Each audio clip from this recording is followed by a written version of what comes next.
హైదరాబాద్ శివారు ప్రాంతం రాయదుర్గం సమీపంలో పైగా భూముల్లోని నిర్మాణాలను రెవెన్యూ అధికారులు సోమవారం కూల్చివేశారు.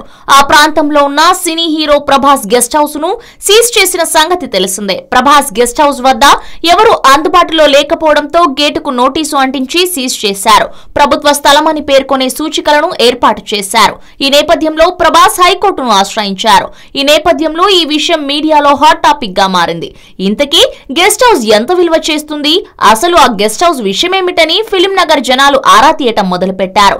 అందుతున్న సమాచారం ప్రకారం మిగతా అందరి హీరోలాగే ప్రభాస్ కూడా హైదరాబాద్ అవుట్స్కర్ట్స్ లో తన ఫ్రెండ్స్ తో అప్పుడప్పుడు సరదాగా కాలక్షేపం చేయటానికి గాను ఓ గెస్ట్ హౌస్ ఉండాలని అనుకున్నారు. అప్పుడు తనకు తెలిసి ఉన్న ఓ ప్రైవేట్ రియల్ ఎస్టేట్ డీలర్ ద్వారా ఈ స్థలం తీసుకున్నారు. అయితే అది ఇల్లీగల్ స్థలం అని తెలియదు. 2200 యార్డ్ల స్థలం ఆయన మంచి రేటు పెట్టి తీసుకున్నారు. ప్రభాస్ మాత్రమే కాదు, మరికొంతమంది హై ప్రొఫైల్ వ్యక్తులు అక్కడ స్థలాలు తీసుకున్నారు. అక్కడ స్థలం విలువ కాకుండా ₹1 కోటి పెట్టి గెస్ట్ హౌస్ నిర్మించినట్లు సమాచారం.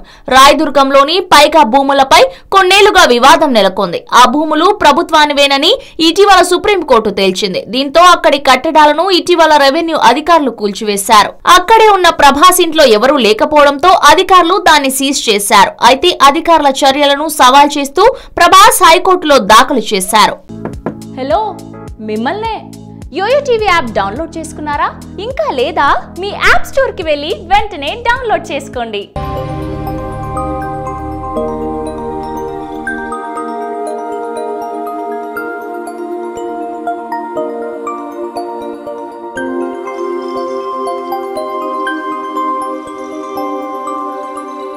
ఈ వీడియో గనుక మీకు నచ్చినట్లయితే లైక్ చేయండి, షేర్ చేయండి అండ్ సబ్స్క్రైబ్ చేయండి.